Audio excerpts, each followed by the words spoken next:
Hello everyone, this is James Pittman with 8-Bit News at www.go8bitnews.com. Welcome to the video cast.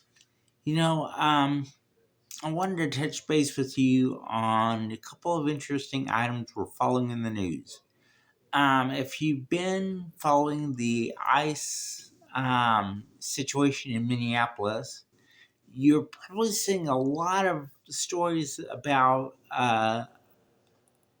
the ICE raids and the pushback that's been going on in Minneapolis with protesters.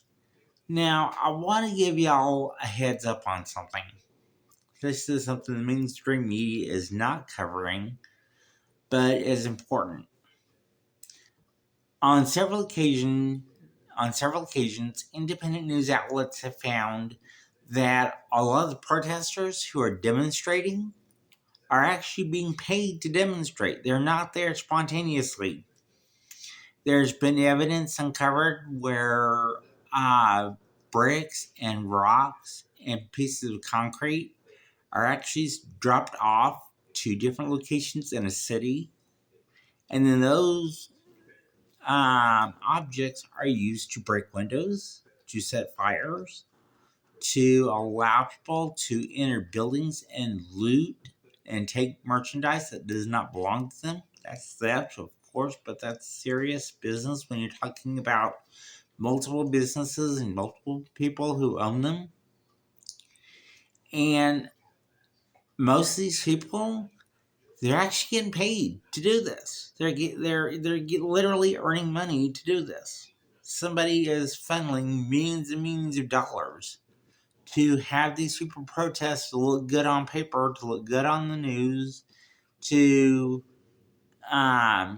demonstrate, and they can give rat's ass if it's something they even agree with. They're just getting paid to do it.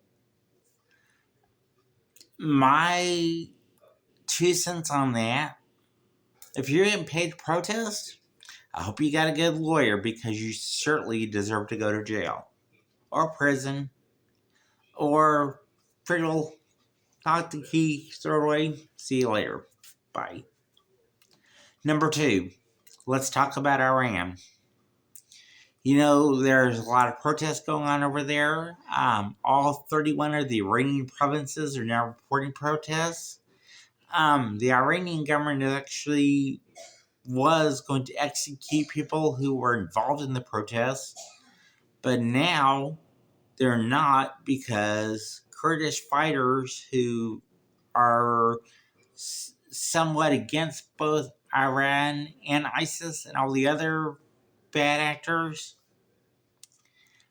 they're now taking after the Iranians. They're actually going in. They've actually invaded Iran. And these people, they don't mix business with pleasure. They never have. They will, and I promise you, they know how to, because they used to fight the government of Iraq a long time ago when Saddam Hussein was there. And the deal is, these people, like I said, they don't mess around with Jack. When people's freedom and people's lives are being at stake because of religion and because they want democracy. And in case you don't know, Iran is a theocracy, meaning that their religious leaders set the law. And they're led by something called an Ayatollah, and it's Ali Khamenei. And he is the higher up in Iran. So he basically tells everybody else what they can do and what they can't do. They have a democracy, kinda, but it's really the Iranian leader who says, well, let's see, what do I want to do today? Do I want to invade? Do I want to kill somebody? Whatever. That's the way it's happened. But the situation in Iran is kind of fluid. I'll be honest, it's very fluid, because you don't really understand what it takes to actually overthrow a country.